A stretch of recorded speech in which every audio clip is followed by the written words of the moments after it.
اور ان کی قوم میں سے سردار لوگ جو کافر تھے کہنے لگے کہ بھائیو، اگر تم نے شعیب کی پیروی کی تو بے شک تم خسارے میں پڑ گئے۔ تو ان کو زلزلے نے آ پکڑا اور وہ اپنے گھروں میں اوندھے پڑے رہ گئے۔ یہ لوگ جنہوں نے شعیب کی تکذیب کی تھی ایسے برباد ہوئے تھے کہ گویا وہ ان میں کبھی آباد ہی نہیں ہوئے تھے۔ غرض جنہوں نے شعیب کو جھٹلایا وہ خسارے میں پڑ گئے۔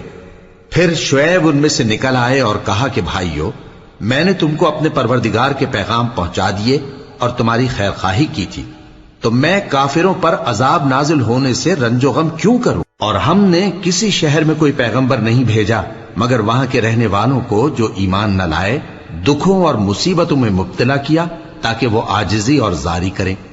پھر ہم نے تکلیف کو آسودگی سے بدل دیا، یہاں تک کہ وہ مال و اولاد میں زیادہ ہو گئے تو کہنے لگے کہ اسی طرح کا رنج و راحت ہمارے بڑوں کو بھی پہنچتا رہا ہے۔ تو ہم نے ان کو ناگہاں پکڑ لیا اور وہ اپنے حال میں بے خبر تھے۔ اور اگر ان بستیوں کے لوگ ایمان لے آتے اور پرہیزگار ہو جاتے تو ہم ان پر آسمان اور زمین کی برکات کے دروازے کھول دیتے، مگر انہوں نے تو تکذیب کی، سو ان کے اعمال کی سزا میں ہم نے ان کو پکڑ لیا۔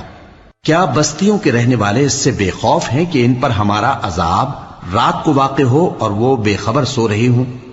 اور کیا اہل شہر اس سے نڈر ہیں کہ ان پر ہمارا عذاب دن چڑھے آ نازل ہو اور وہ کھیل رہے ہوں؟ کیا یہ لوگ اللہ کے داؤں کا ڈر نہیں رکھتے؟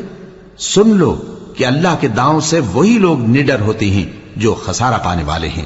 کیا ان لوگوں کو جو اہل زمین کے مر جانے کے بعد زمین کے مالک ہوتے ہیں یہ امر موجب ہدایت نہیں ہوا کہ اگر ہم چاہیں تو ان کے گناہوں کے سبب ان پر مصیبت ڈال دیں اور ان کے دلوں پر مہر لگا دیں کہ کچھ سن ہی نہ سکیں؟